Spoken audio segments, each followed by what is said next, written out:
catching prospect? The first thing you want to see when you go see a pitcher is velocity. Speed. Because you can't teach that. You can't teach that. Unless you see a young man with a body that is hitting 87, 88, and you figure well, he's 16, 17, 19 now, maybe by the time he's 21 you can get him up to it. But if he's throwing that type of velocity, he's got to have something else. A curveball, you also want to see command.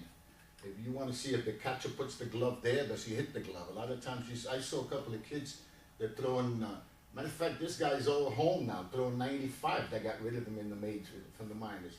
Because the catcher puts the ball here, the glove here, and the ball's over here. You can't, you need command of the fastball. They have to have command of the fastball. But it depends also at what age you catch them. When they're a college guy who's 20, 21, basically what you see is what you're going to get. He's not going to, he's going to get better, maybe, a little bit better.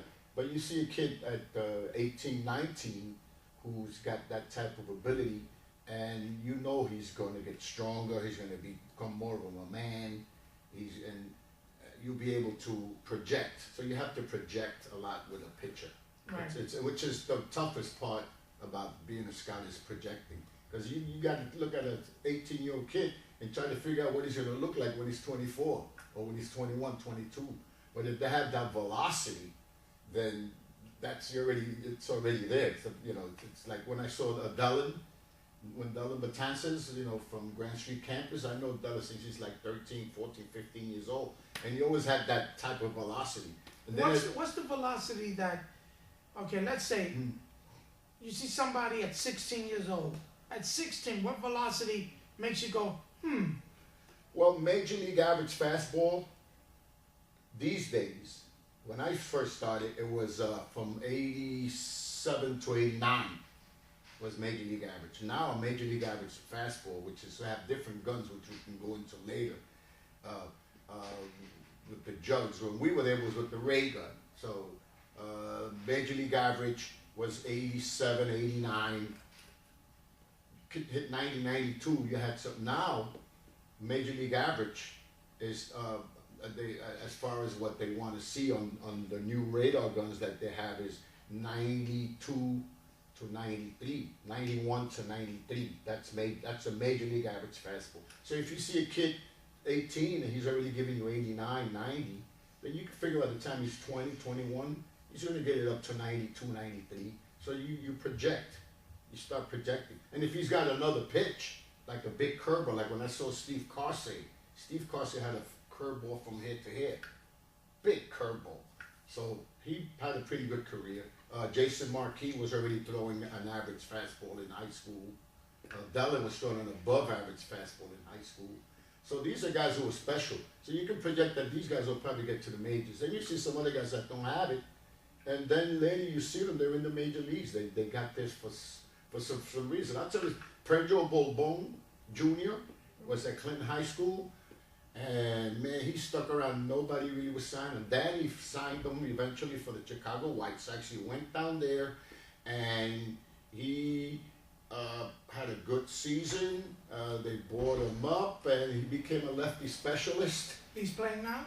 No, he's not playing anymore, and he's retired. And he was throwing 82, 83, 84, but he had a big curveball, and he can get lefties out.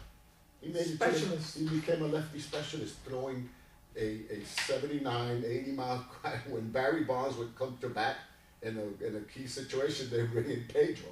But if they left him against the righties, they tee off on him. They took him out right away. He was a specialist. He was a lefty specialist. And he would throw the timing off, right? He had that curveball, and he used to wreck guys' times. Lefties. He was nasty with lefties. Oh. And he was doing the same thing in the majors that he was doing in high school. As a matter of fact, Kennedy High School used to beat the crap out of him, which I later found out that they were stealing signs from somebody. You can take that out. Right. We would have to put that. But he was a lefty specialist, and you can't project that. And also, he was the son of a former major leaguer. Right. Pedro right. Bobon Sr., who played with Cincinnati. He was a great So- player. so he was be- a reliever himself, wasn't he? Yes, but being the fact that he had, of course it helped because, you know, everybody looks for the bloodline. Right, right. You know, so Danny stuck with him. It and- can't hurt, right? Yeah, it can't hurt. So just like right now, Mariano's Rivera's son just got drafted up from at Iona College, Right. and As a pitcher? as a pitcher, yeah, and he was throwing. This year we're hitting 90, 92. You know, he was up there, and he probably would have got drafted anyway. He got drafted in the late rounds, but it helped a lot that he was Mariano's son. Can't hurt. And he can play though. He can pitch. We'll see what how he comes along, how he progresses. Very good.